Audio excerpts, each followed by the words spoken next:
Chapter 7. The Sunrise and the Serpent. The house is still. It's early, just before dawn. That gentle hour where the world breathes in, holding its silence like a secret. Loreanne sits at the edge of her bed, not asleep. She hasn't even tried. She's still wearing yesterday's clothes. Her jacket smells like city air and hospital soap. Her boots are muddy from the long walk home. Her hands are folded in her lap, but she keeps clenching them, unclenching. Something inside her won't settle. She thinks of Riley, the softness in her eyes, the way she held that baby like a miracle no one believed she deserved. Loreanne had never seen anything more pure. She should feel proud. She doesn't. She feels watched, and then she is. Behind her, no sound, no shadow, no creak of floorboards, he appears. Lucifer. Not a monster, not fire and brimstone, just the same devastatingly calm man in black. Suit perfectly pressed, hair like ink, eyes older than the sun.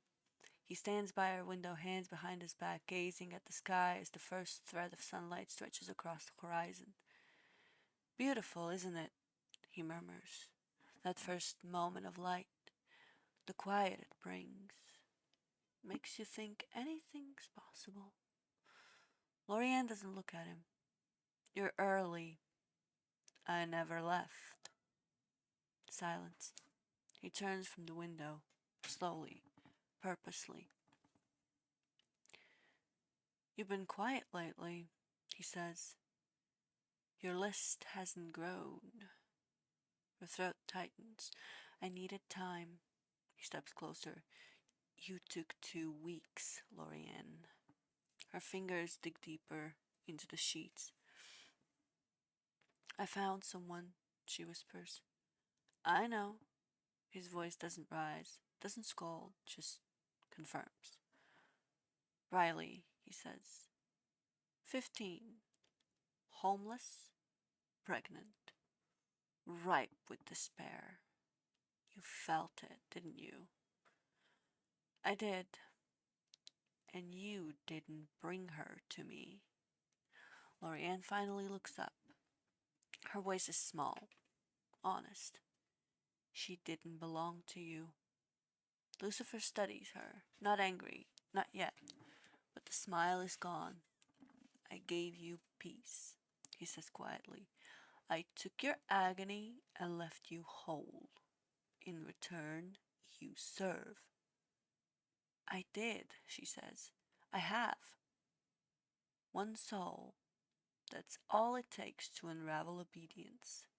She stands, slowly. Her shadow stretches behind her as the sun touches her window. She lived, she says.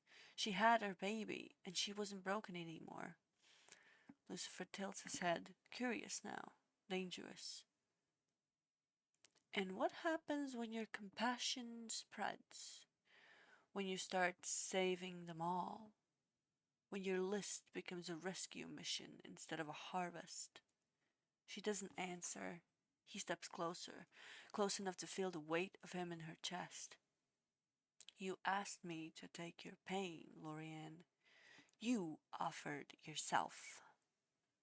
Do not forget what you are. She stares him down. I know what I am. He raises a brow. And what is that? Her jaw clenches, but she doesn't say it, not yet, because she's not the siren of the damned yet. But she's not his anymore either. The silence stretches long after Loreanne speaks. I know what I am, she had told him. Lucifer doesn't reply right away. He simply walks back to the window, watching the sun inch higher. His silhouette is long against the glass, regal, still, immovable. Then calmly, like discussing the weather, he says, Riley had difficult labor. Loreanne's breath catches. She lost a lot of blood. But the doctors did their job well, didn't they? He turns his head slightly, just enough to glance at her. And the boy, small, but strong. He made it. Her hands curl into fists. I didn't tell you about her. He smiles faintly. You didn't need to. A beat. She was mine the moment you found her. That pain was that deep, that raw. But you intervened. You interrupted the process. Loreanne's voice shakes. She didn't belong to you. He faces her fully now. They all belong to me, Loreanne. That's the part you still don't understand. Her mouth opens, but no words come. He steps closer, just once, enough for his presence to press on her like a weight. I haven't touched her yet. But you're still new, still learning. Mistakes are respected. He leans in, whispers like frostbite against her ear.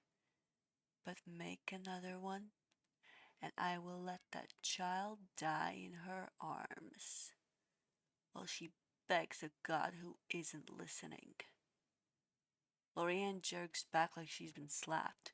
Tears burn but don't fall. She refuses to give him that. Lucifer straightens his cuffs. Be grateful, Loreanne.